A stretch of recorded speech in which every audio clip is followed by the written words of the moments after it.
Hi, good evening everyone. Our devotions for tonight is from the book of Colossians chapter 2 verse 14 to 7 to 15.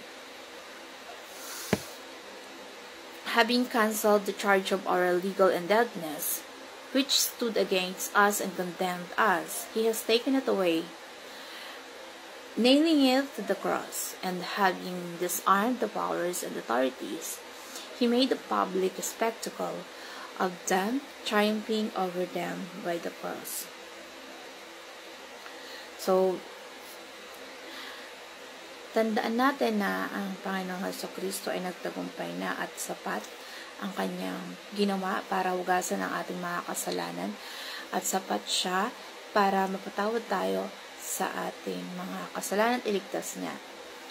So,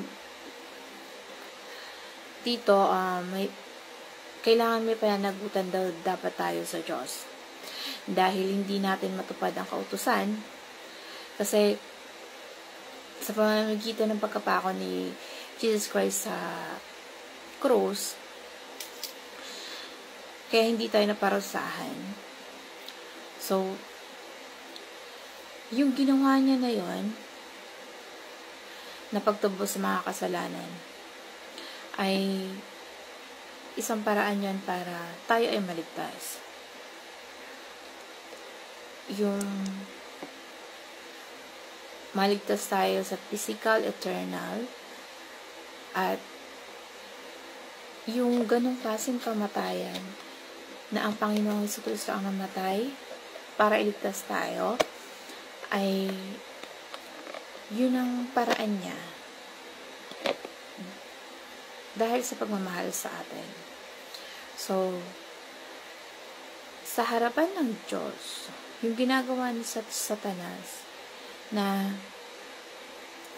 binibilang ni Satanas yung mga kasalanan natin.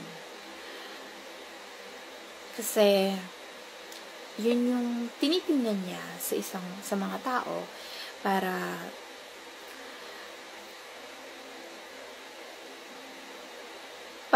masadlak tayo sa kasalanan. At ang Diyos, para maligtas tayo sa kasalanan, ginawa niyang iligtas tayo sa pamamagitan ng pagpapako sa krus. Yung sakripisyo na yun, yun yung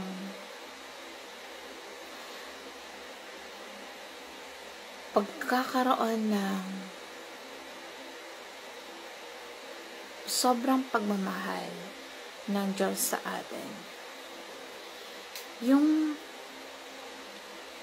lahat ng record ng ating kasalanan at lahat ng mga nagawa natin in the past na laban sa Diyos, lahat yun nabura nung tayo ay niligtas ng Panginoong Jesucristo doon sa krus.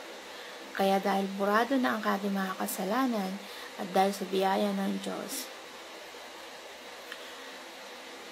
inako niya lahat. Kaya, nung si Satan, hindi niya madadala yung ginagawa niya, akusahan tayo. Yung bilangin yung lahat ng mga kasalanan natin. Pero pinawalang sala na tayo ng Diyos. Kasi sabi sa Romans,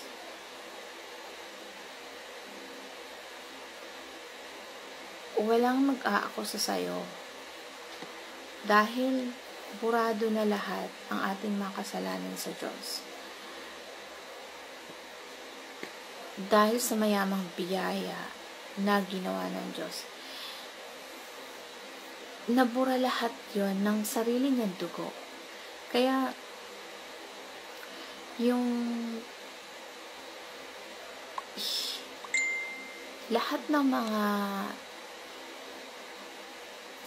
talata na, lalo na sa Revelation, yung akusahan tayo ng mga kasalanan natin. Pero, paano tayo maaakusahan kung pinatawad na lahat ng ating kasalanan sa pamamagitan ng pagtubos. Yung pag-ako ng ating mga kasalanan doon sa cross kay Hesus Kristo. Nang na-in charge siya, parang lahat inako niya. So, sino pa mag-aakusa sa atin? Kahit ano pang kasalanan natin or pagkakamali sa buhay, hindi tayo maaakusahan ni Satanas kasi pinawalang sala na tayo ng Diyos. So, yun yung mayaman biyaya ng Diyos na ginawa ng Diyos sa atin. In-erase niya lahat ng mga kasalanan natin. At Jesus disarmed Satan. Tinanggalan ng armas ng Diyos si Satanas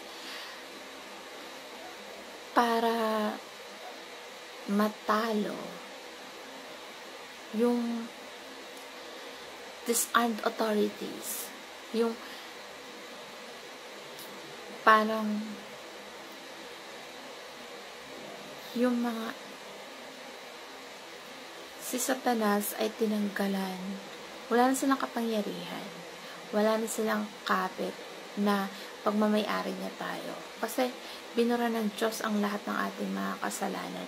Kinubera ng dugo ng ating Panginoong Hesus Kristo.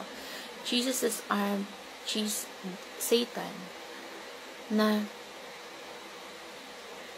yung hinugasan ng kanyang dugo. So, magitan ng kanyang dugo ang ating mga kasalanan. So,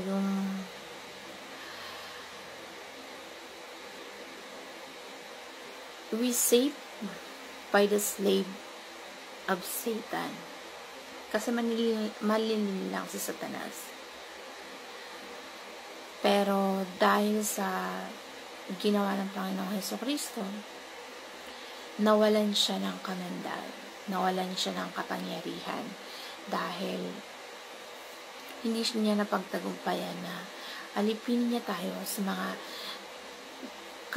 sa pagkakasala. So, ang pwedeng gawin ni Satanas sa atin ay manlin lang, lokohin tayo, pero hindi pa rin papayagan ng ating Diyos na dahil sa kanyang mayamang biyaya. Hindi yung papayagan ng Diyos na tayo ay mapunta sa kasamaan, masadlak sa kadiliman na puro kasalanan. Ililigtas at ililigtas niya tayo dahil sa kanyang pagmamahal sa atin. So, yun yung katuruan ng talatang ito. Sa Colossians 2 verse 14 to 15. Sana may naunawaan kayo sa video ito. Hanggang sa muli. God bless all.